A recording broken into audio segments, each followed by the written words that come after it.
আসসালামু আলাইকুম। কবরস্থানের বাহিরে লেখা ছিল, শেষ মঞ্জিল তো তোমার এটাই। আসতে না আসতেই তো জীবনটা কেটে গেল। কি পেলে তুমি এই দুনিয়া থেকে? কিছুই না। দেখতে দেখতে সবাই তোমাকে ছেড়ে চলে গেল। কবরের ডাক। তুমি কি কখনো আমায় মনে করেছিলে? তাহলে শুনো, আমার মধ্যে গহীন অন্ধকার, নামাজের আলো সাথে নিয়ে এসো। আমার মধ্যে অস্বস্তি বিদ্যমান, তাই কোরআন তেলাওয়াত সাথে নিয়ে এসো।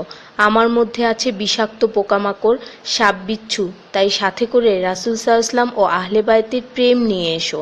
আমার মধ্যে আছে আগুন, তাই খোদাভীতির শীতল পানি নিয়ে এসো। মেসেজটি নিজের মোবাইলে সংরক্ষিত কন্টাক্টের সব মুসলিম ভাই বোনদের সেন্ড করুন। কে জানে, হয়তো কেউ আমল করাতে আপনারও গুনাহ মাফ হয়ে যেতে পারে।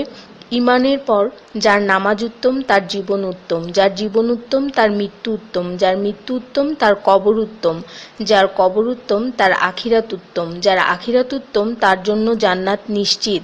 সো ডোন্ট মিস নামাজ। সোয়াবের জন্য হলেও অন্ততপক্ষে একজন বন্ধুকে তো অবশ্যই এই মেসেজটি সেন্ড করুন। আল্লাহ আমাদের উপর সন্তুষ্ট হন, আমিন। 5 জায়গায় হাসাহাসি করা সাধারণ গুনার চেয়ে 25 গুণ অন্যায়। 1. কবরস্থানে, 2. জানাজার পিছনে, 3. কোনো মজলিসে, 4. কোরআন তেলাওয়াতের সময়, 5. মসজিদে। শুধু একবার কাউকে পাঠান, অনেক মানুষ এসব গুনাহ করা থেকে বেঁচে যাবে।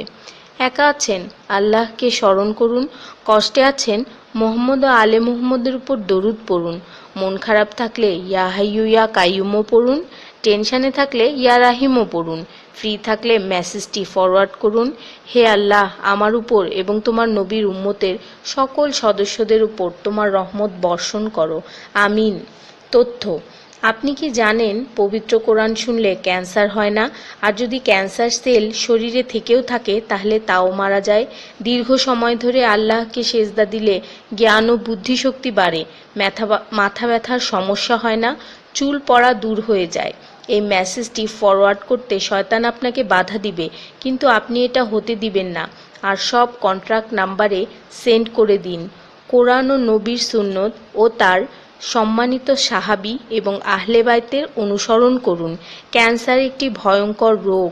অনেক মানুষ আছে যারা নিজেরাই এটাকে দাওয়াত দিয়ে নিয়ে আসে। ছোট অথচ সাধারণ কিছু পদক্ষেপ গ্রহণ করলেই এই রোগ থেকে বাঁচা যায়। বেশিরভাগ মানুষ খাবারের পরপরই পানি পান করে নেয়। খাবারের পর পানি পান করলে রক্তে বিদ্যমান ক্যান্সারের জীবাণু থেকে তৈরি হওয়া ক্যান্সার সেলগুলোকে অক্সিজেন সরবরাহ করে। নবী পাক সাল্লাল্লাহু আলাইহি ওয়াসাল্লাম বলেছেন, খাবারের আগে পানি পান করা শেফা। খাবারের পরপরই পানি